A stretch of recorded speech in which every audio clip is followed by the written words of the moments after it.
Hello friend. स्वागत है आपका अपने यूट्यूब चैनल मिशन रोजगार एकेडमी में। फ्रेंड्स, जैसा कि हम लोग इंडियन पॉलिटी को देख रहे थे, इंडियन पॉलिटी में हमने राष्ट्रपति, उपराष्ट्रपति, प्रधानमंत्री को देखा। आज इस वीडियो में हम लोग मंत्रिपरिषद को देखेंगे, जो केंद्रीय मंत्रिपरिषद है। ठीक है, जिसे इंग्लिश में कहते हैं सेंट्रल काउंसिल ऑफ मिनिस्टर। तो इसके बारे में हम देखेंगे और इससे रिलेटेड सभी जो आर्टिकल्स होंगे उसको हम विस्तृत चर्चा करेंगे। ठीक है फ्रेंड्स, जैसा कि इस चैनल पर आपको तरह तरह के वीडियो देखने को मिल जाएंगे, किसी भी सब्जेक्ट से रिलेटेड जो भी इम्पोर्टेंट आपके एग्जाम के परिपेक्ष से महत्वपूर्ण हैं, सभी भी आपको देखने को मिल जाएंगे। ठीक है फ्रेंड्स, चलिए वीडियो को स्टार्ट करते हैं। सबसे पहले हम कहना चाहेंगे, यदि चैनल पर नए हैं तो चैनल को सब्सक्राइब कीजिए and press the bell icon, जिससे कि आपको नई नई वीडियो का नोटिफिकेशन मिलता रहे। ठीक है, और फ्रेंड्स आप देख रहे हैं जैसा कि स्क्रीन पर माता सरस्वती का आप दर्शन कर सकते हैं और आशा करता हूँ कि आपकी सभी मनोकामनाएं जो हैं देवी माँ पूरा करेंगे। चलिए इसी के साथ हम लोग वीडियो को स्टार्ट करते हैं। केंद्रीय मंत्रिपरिषद, जिसे इंग्लिश में सेंट्रल काउंसिल ऑफ मिनिस्टर कहते हैं, इसमें हम देखेंगे केंद्रीय मंत्रिपरिषद जो है भारत के संविधान में सरकार की संसदीय व्यवस्था है। भारत के संविधान में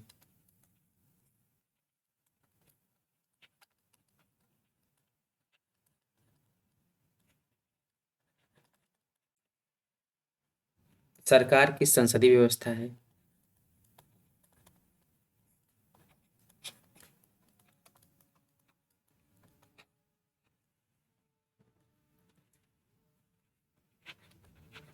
संसदीय व्यवस्था है। ठीक है, केंद्रीय मंत्रिपरिषद जो है भारत के संविधान में सरकार की संसदीय व्यवस्था है। बात करते हैं संसदीय व्यवस्था क्या है। संसदीय व्यवस्था, तो संसदीय व्यवस्था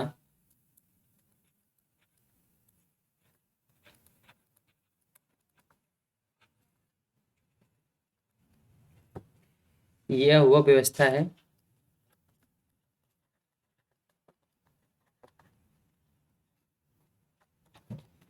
है जिसमें कार्यपालिका अपनी नीतियों एवं कार्यों के लिए विधायिका के प्रति उत्तरदायी होती है। जिसमें कार्यपालिका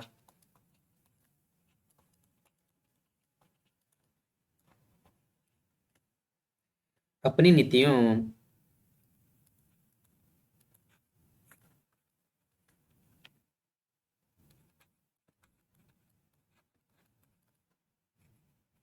अपनी नीतियों एवं कार्यों के लिए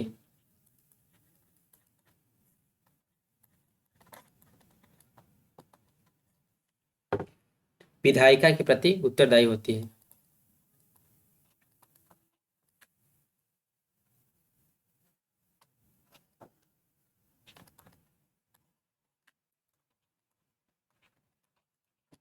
विधायिका के प्रति उत्तरदायी होती है।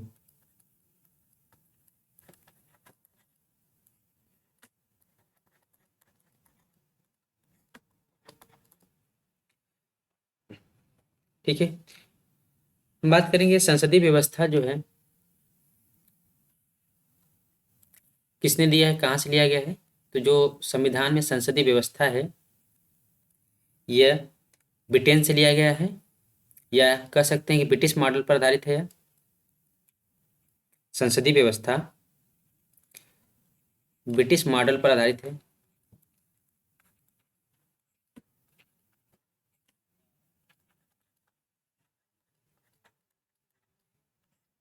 या हम कह सकते हैं संसदीय व्यवस्था कहाँ से लिया गया है, तो ब्रिटेन से लिया गया है। ठीक है, संसदीय व्यवस्था ब्रिटिश मॉडल पर आधारित है। संसदीय व्यवस्था के विषय में बारे में आइवर जेनिस का कथन क्या है उसको देखते हैं। तो आइवर जेनिस ने कहा है,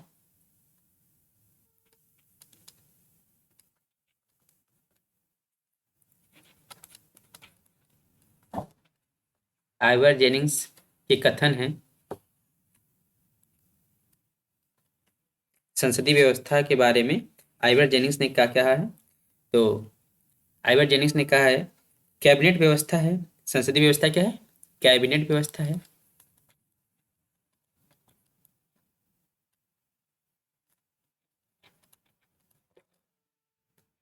यह कैबिनेट व्यवस्था है क्योंकि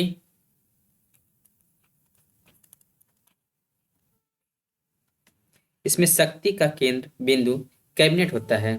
क्योंकि इसमें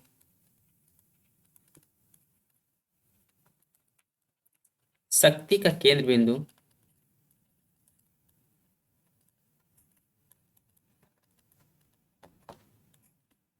शक्ति का केंद्र बिंदु कैबिनेट होता है।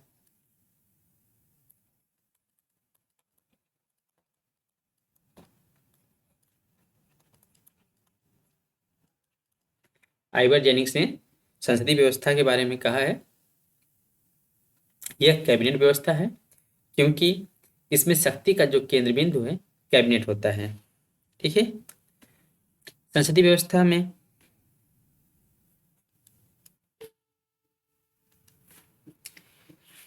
संसदीय व्यवस्था से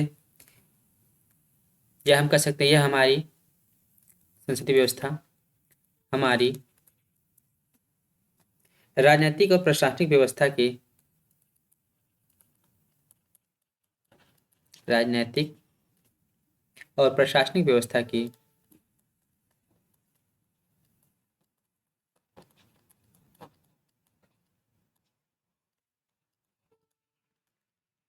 व्यवस्था की मुख्य कार्यकारी अधिकारी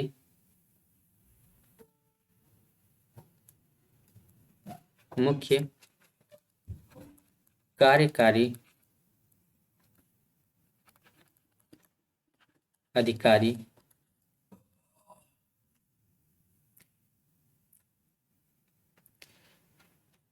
मंत्रिपरिषद होती है।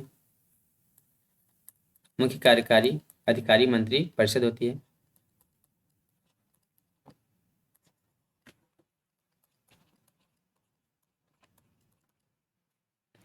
जिसका नेतृत्व प्रधानमंत्री करता है। जिसका नेतृत्व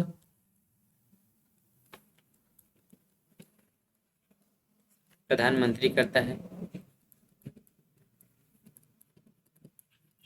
जिसका नेतृत्व प्रधानमंत्री करता है। ठीक है। संसदीय व्यवस्था हमारी राजनीतिक और प्रशासनिक व्यवस्था की मुख्य कार्यकारी अधिकारी है या मंत्रिपरिषद होती है जिसका नेतृत्व कौन करता है? प्रधानमंत्री करता है। ठीक है। इसमें 2 आर्टिकल इंपॉर्टेंट है। इसमें 2 आर्टिकल या अनुच्छेद इंपॉर्टेंट है।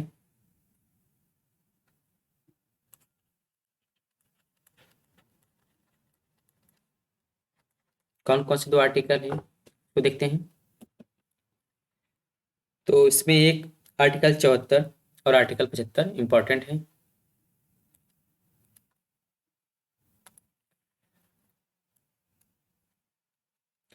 आर्टिकल 74 व आर्टिकल 75। ठीक है। अनुच्छेद 74 और अनुच्छेद 75 इंपॉर्टेंट है। बात करते हैं अनुच्छेद 74 की।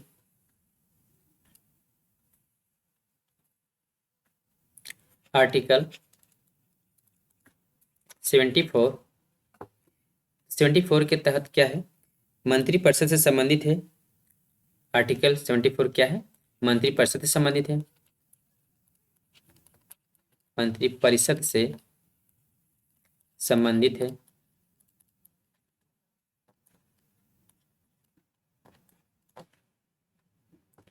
जबकि आर्टिकल 75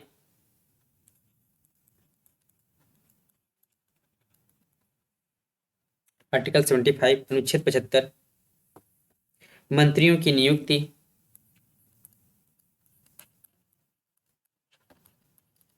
मंत्रियों की नियुक्ति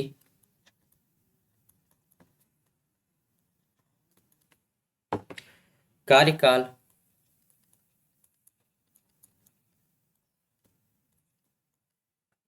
उत्तरदायित्व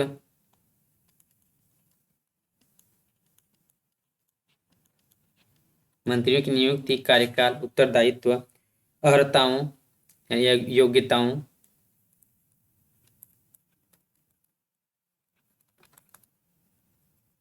ठीक है, अर्हताओं की योग्यताओं भी कहते हैं, शपथ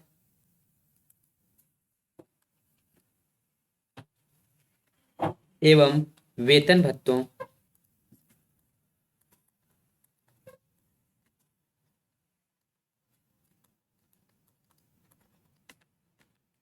से संबंधित है।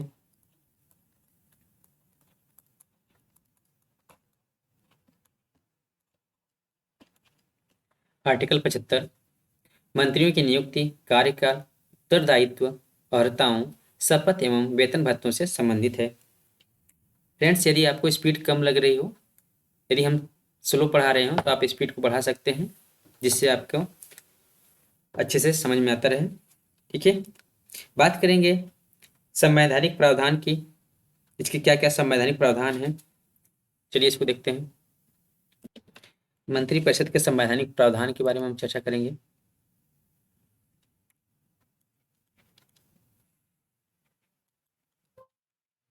संवैधानिक प्रावधान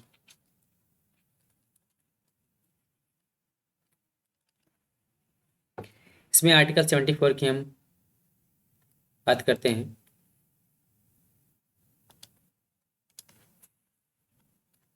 आर्टिकल 74 अनुच्छेद 74, तो इसमें कहा गया है राष्ट्रपति को सहायता एवं परामर्श या सलाह देने के लिए एक मंत्रिपरिषद होगी, जिसका प्रधान प्रधानमंत्री होगा। राष्ट्रपति को सहायता, परामर्श, ठीक है, या सलाह देने के लिए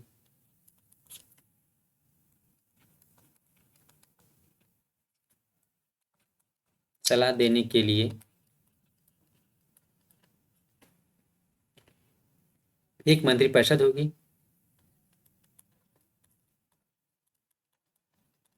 मंत्रिपरिषद होगी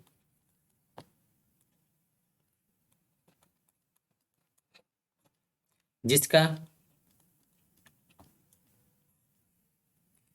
प्रधानमंत्री होगा, या जिसका प्रमुख प्रधानमंत्री होता है, जिसका प्रधानमंत्री होता है, प्रधानमंत्री होगा।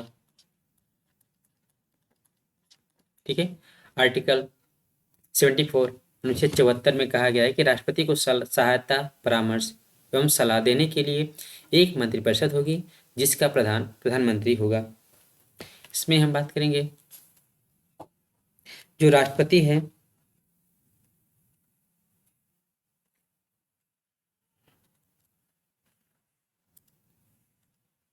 राष्ट्रपति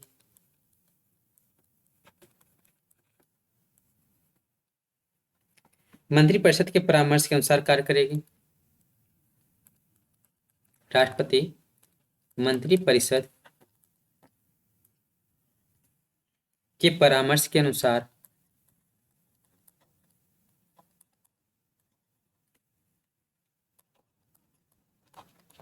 कार्य करेगी।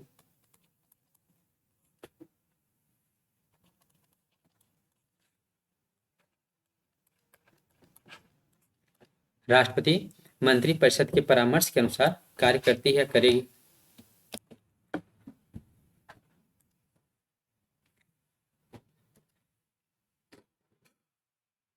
मंत्रियों द्वारा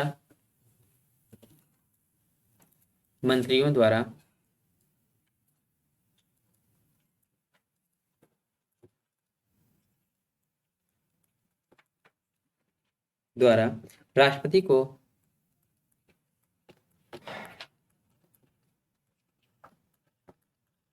मंत्रियों द्वारा राष्ट्रपति को दी गई सलाह की जांच किसी न्यायालय द्वारा नहीं की जा सकती है।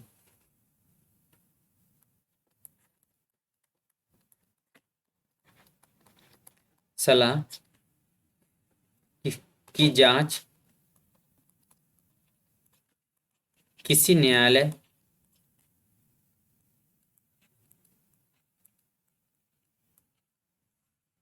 में या द्वारा नहीं की जा सकती है।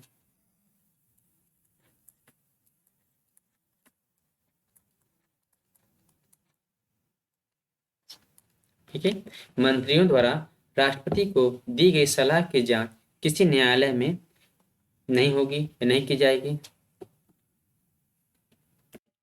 बात करते हैं आर्टिकल 75 के बारे में, अनुबंध। आर्टिकल 75 अनुच्छेद 75 के बारे में, मंत्रियों के बारे में अनुबंध। मंत्रियों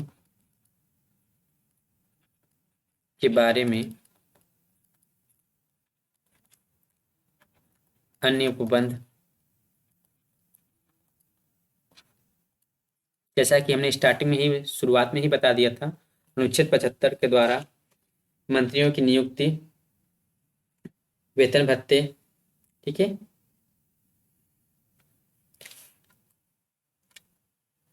और शपथ, योग्यता, कार्यकाल, इसके बारे में चर्चा की गई है। इसमें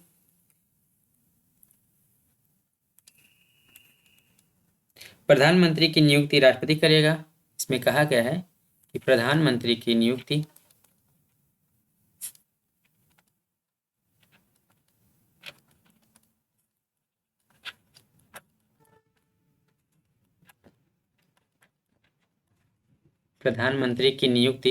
राष्ट्रपति करेगा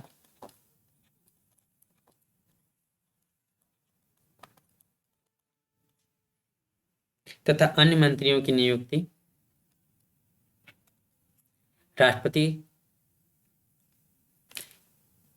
ठीक है, अन्य मंत्रियों की नियुक्ति राष्ट्रपति करेगा, लेकिन वह प्रधानमंत्री की सलाह पर, तथा अन्य मंत्रियों की नियुक्ति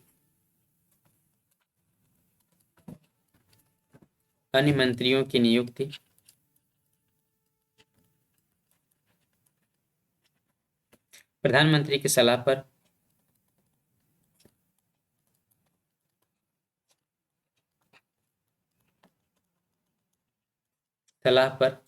राष्ट्रपति करेगा।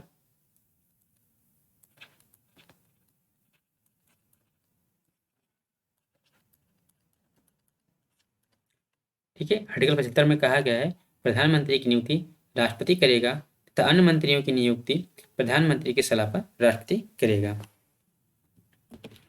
इसमें कहा गया है प्रधानमंत्री सहित मंत्रिपरिषद के सदस्यों की कुल संख्या लोकसभा की कुल संख्या के 15% से अधिक नहीं होगी। आर्टिकल 75 में कहा गया है प्रधानमंत्री सहित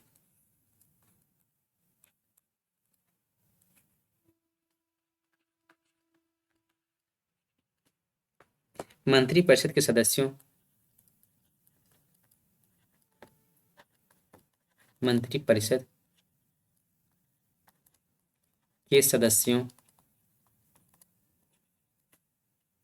की कुल संख्या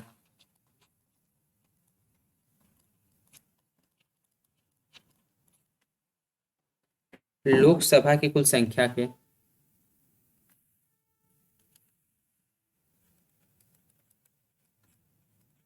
लोकसभा की कुल संख्या के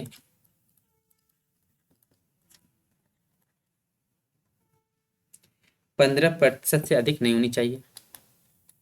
15% से अधिक नहीं होगी।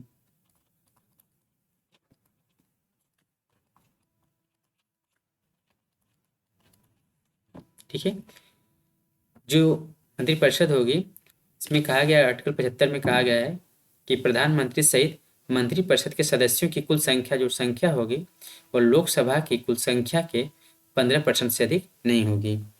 ठीक है, यह कहा गया है संविधान के 91वें संविधान संशोधन विधेयक 2003 द्वारा कहा गया है। यह प्रावधान 91वें संविधान संशोधन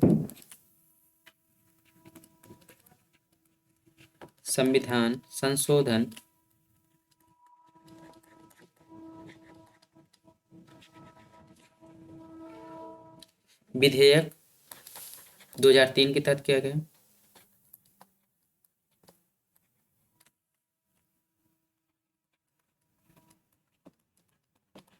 ठीक है, यह प्रावधान 91वें संविधान संशोधन विधेयक 2003 द्वारा किया गया है कि प्रधानमंत्री सहित मंत्रिपरिषद के सदस्यों की कुल संख्या लोकसभा की कुल संख्या के 15% से अधिक नहीं होगी।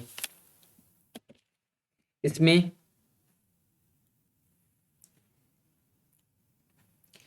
मंत्री राष्ट्रपति के प्रसाद पर्यंत पद धारण करेंगे। इसके तहत जो मंत्री हैं और राष्ट्रपति के प्रसाद पर्यंत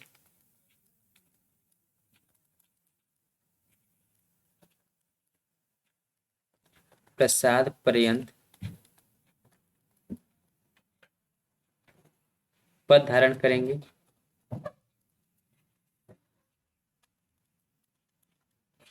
जैसा कि हमने आपको बताया कि प्रधानमंत्री की नियुक्ति राष्ट्रपति करता है, लेकिन अन्य मंत्रियों की नियुक्ति प्रधानमंत्री की सलाह पर राष्ट्रपति करेगा। इसका मतलब ये राष्ट्रपति जो है सभी मंत्रियों की नियुक्ति, उनके कार्यकाल, वेतन भत्ते आदि निर्धारित करता है। तो हम कह सकते हैं कि जो प्रधानमंत्री मंत्री जो होते हैं वो राष्ट्रपति के प्रसाद पर्यंत पद धारण करते हैं।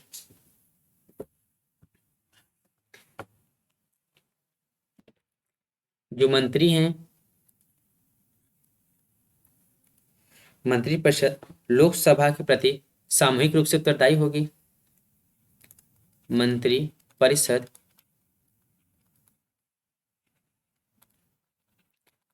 लोकसभा के प्रति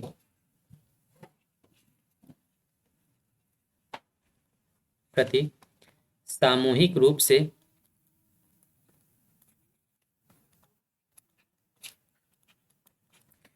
उत्तरदायी होगी।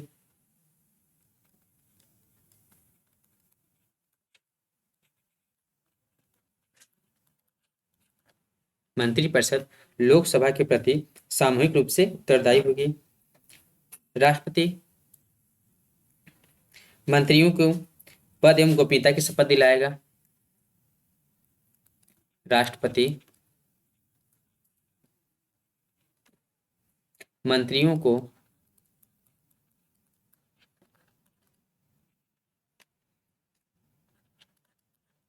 पद एवं गोपनीयता की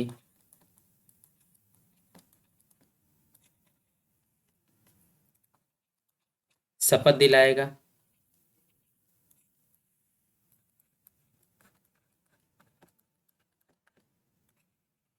ठीक है, यदि आपसे पूछा जाए कि प्रधानमंत्री को शपथ कौन दिलाता है तो आपका आंसर होना चाहिए राष्ट्रपति। या अन्य मंत्रियों की जो शपथ कौन दिलाता है तो राष्ट्रपति है। इसके तहत आर्टिकल 75 के तहत मंत्रियों के वेतन एवं भत्ते आदि निर्धारित किए जाते हैं। मंत्रियों के वेतन भत्ते आदि का निर्धारण किया जाता है।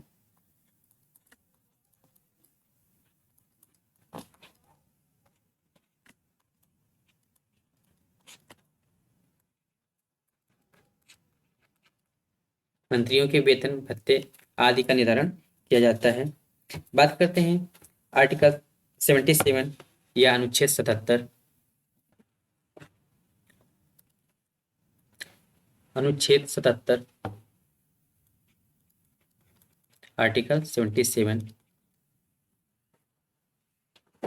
इसमें भारत सरकार द्वारा कार्रवाइयों का संचालन किया जाता है। इसके तहत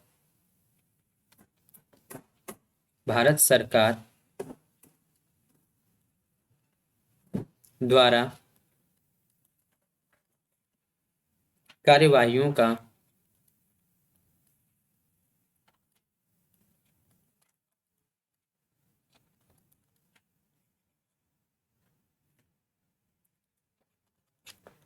संचालन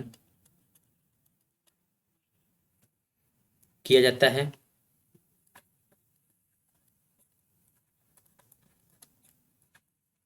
आर्टिकल 77 या 77 के तहत भारत सरकार द्वारा कार्यवाहियों का संचालन किया जाता है। इसके तहत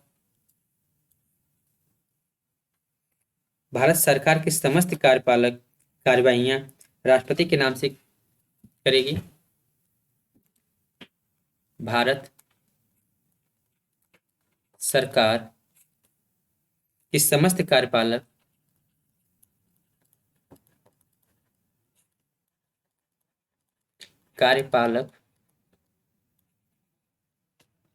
कार्यवाहियां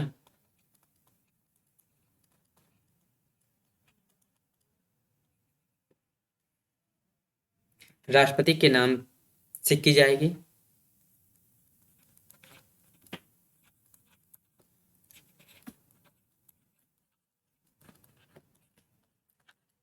राष्ट्रपति के नाम से की जाएगी।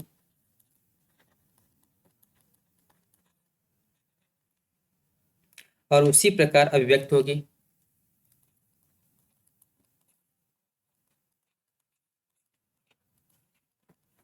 उसी प्रकार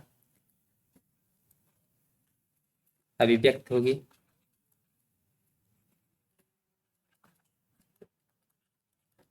जैसा कि हमने आपको बताया था स्टार्टिंग में जब राष्ट्रपति पढ़ा रहे थे, तो हमने कहा था कि जो राष्ट्रपति है वह राष्ट्र का संवैधानिक प्रमुख होता है, लेकिन जो प्रधानमंत्री होता है वह वास्तविक प्रमुख होता है। जो अंतर्राष्ट्रीय संबंध होते हैं या फिर हम कह सकते हैं जो भी बैठक होती है, जो भी कार्य किए जाते हैं, वह राष्ट्रपति के नाम पर ही होते हैं, चाहे वह प्रधानमंत्री करे या फिर कोई और करे, लेकिन वह जब भी होगा वह राष्ट्रपति के नाम से ही की जाएंगी।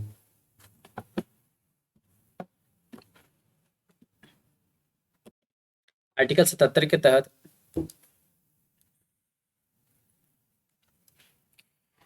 राष्ट्रपति मंत्रियों के बीच कार्यों का आवंटन करने के संबंध में नियम बनाएगा। राष्ट्रपति मंत्रियों के बीच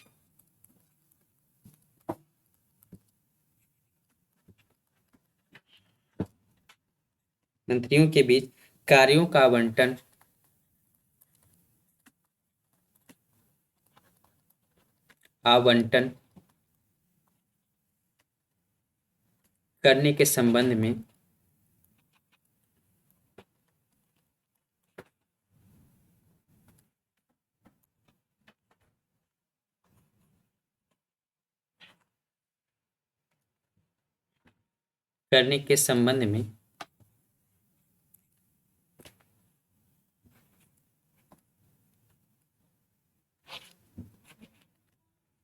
करने के संबंध में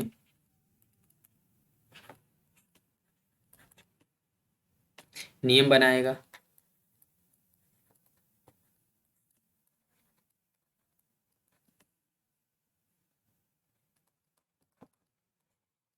आर्टिकल 77 के तहत राष्ट्रपति मंत्रियों के बीच उनके कार्यों का आवंटन करने के संबंध में नियम बनाएगा।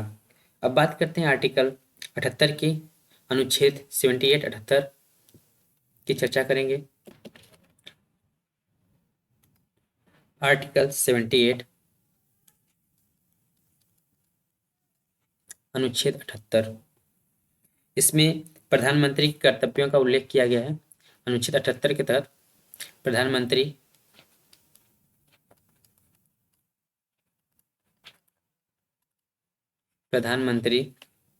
के कर्तव्यों का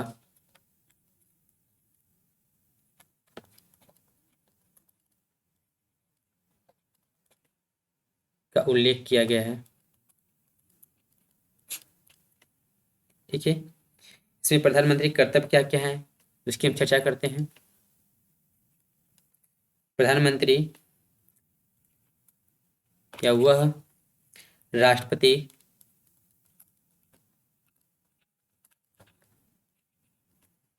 राष्ट्रपति को मंत्रिपरिषद द्वारा लिए गए निर्णयों तथा विधानों से सूचित करे। राष्ट्रपति को मंत्रिपरिषद द्वारा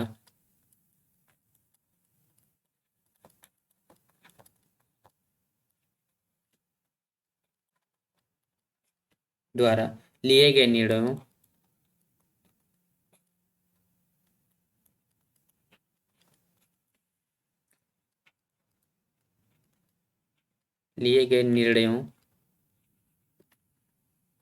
तथा विधानों से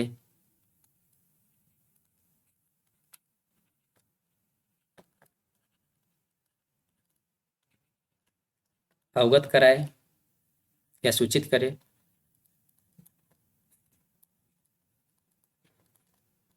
प्रधानमंत्री का कर्तव्य है कि राष्ट्रपति को मंत्रिपरिषद द्वारा लिए गए निर्णयों तथा विधानों या कर्तव्यों से अवगत कराए या सूचित करे। नेक्स्ट है प्रधानमंत्री राष्ट्रपति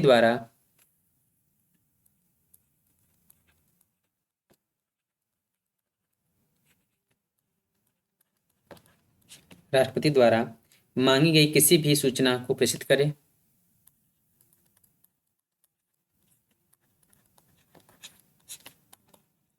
किसी भी सूचना को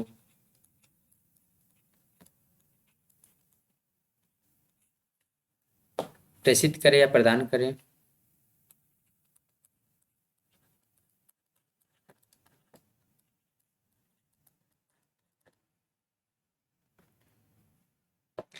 नेक्स्ट है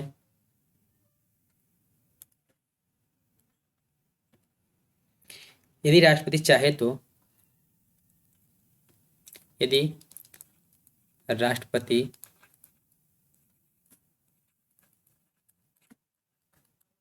चाहे तो किसी ऐसे मामले पर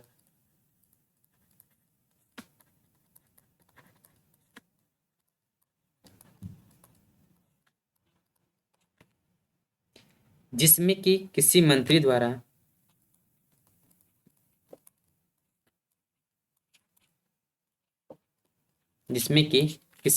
द्वारा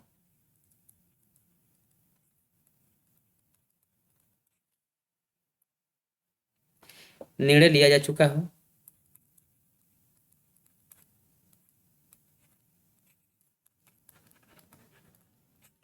निर्णय लिया जा चुका हो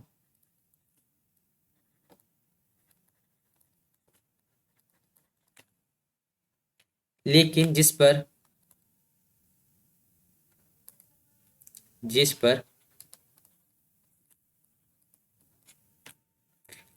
पर मंत्रिपरिषद ने विचार नहीं किया है।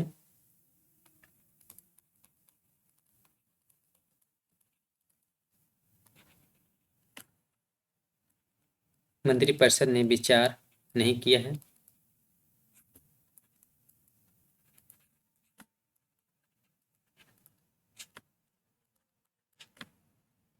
उसे मंत्रिपरिषद के विचार भेजे। उसे मंत्रिपरिषद के विचार के लिए भेजे।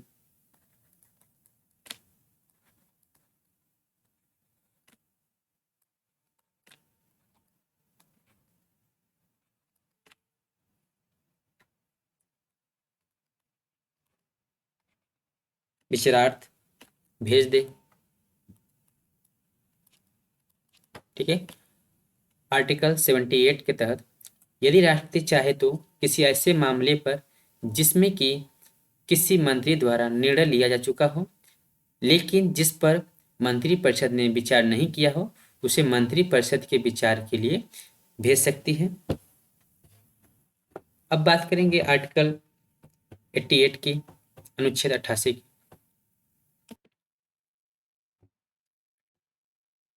आर्टिकल 88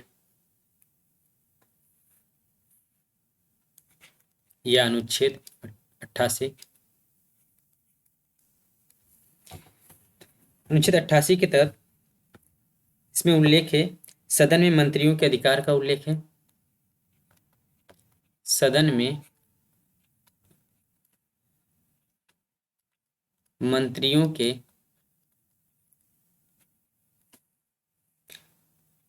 अधिकारों का उल्लेख किया गया है।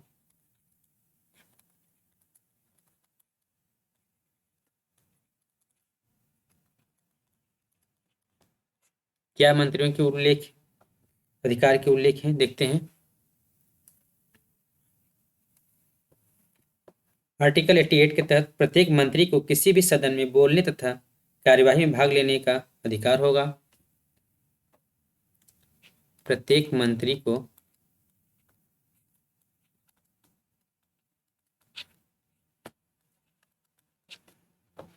किसी भी सदन में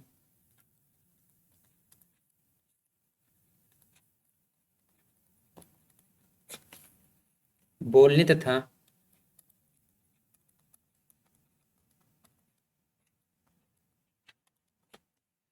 कार्यवाही में भाग लेने का अधिकार होगा।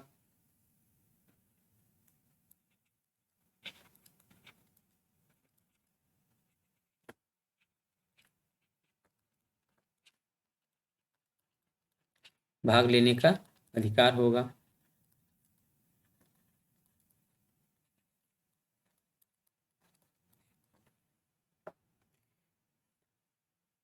आर्टिकल 88 में उसे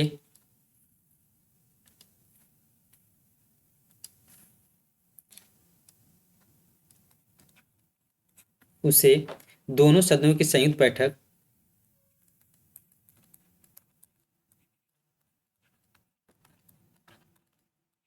सदनों की संयुक्त बैठक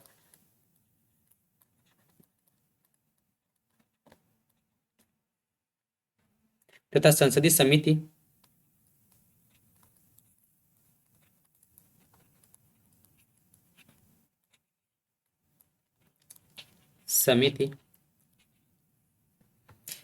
जिसका उसे सदस्य बनाया गया हो,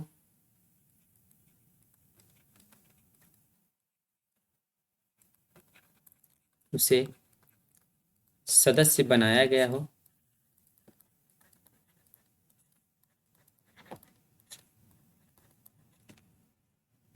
की बैठक में भी भाग लेने का अधिकार होगा। की बैठक में भी भाग लेने का अधिकार होगा।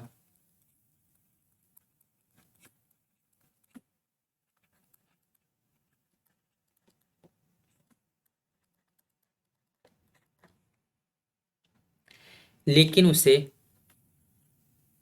मत देने का अधिकार नहीं होगा।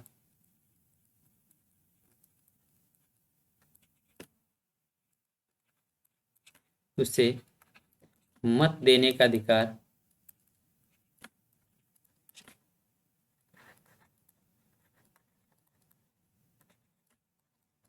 नहीं होगा। ठीक है। उसे दोनों सदनों की संयुक्त बैठक तथा संसदीय समिति जिसका उसे सदस्य बनाया गया हो की बैठक में भी भाग लेने का अधिकार होगा, लेकिन उसे मत देने का अधिकार नहीं होगा। ये आर्टिकल 88 के तहत है। हमने देखा अनुच्छेद 88 में सदन के मंत्रियों के अधिकारों का उल्लेख किया गया है। किस प्रकार उल्लेख किया गया है, तो हमने देखा अनुच्छेद 88 के तहत प्रत्येक मंत्री को किसी भी सदन में बोलने तथा कार्यवाही में भाग लेने का अधिकार होगा। उसे दोनों सदनों की संयुक्त बैठक तथा संसदीय समिति जिसका उसे सदस्य बनाया गया हो की बैठक में भी भाग लेने का अधिकार होगा, लेकिन उसे मत देने का अधिकार नहीं होगा। ठीक है फ्रेंड्स, ये रहे कुछ महत्वपूर्ण आर्टिकल और उनसे जुड़े तथ्य। इस वीडियो में हमने केंद्रीय मंत्रिपरिषद के बारे में देखा। कुछ और इम्पोर्टेंट तथ्य बचे हैं, उसको अगली वीडियो में लेकर आएंगे। आशा करता हूँ फ्रेंड्स यह वीडियो आपके लिए काफ़ी इम्पोर्टेंट होगा। ठीक है। यदि आप मेरे द्वारा पढ़ाए गए किसी भी चीज़ को समझने में असहज महसूस करते हैं तो हमें कमेंट बॉक्स में आप बता सकते हैं। मेरे द्वारा पढ़ाया गया कि आपको कोई भी चीज़ समझ में आ रहा है या नहीं आ रहा है उसको भी हमें बता सकते हैं। मेरे द्वारा पढ़ाने का तरीका क्या सही है या गलत है उसको भी हमको बता सकते हैं फ्रेंड्स। तो मिलते हैं अगली वीडियो में, तब तक के लिए bye bye, thank you and have a nice day.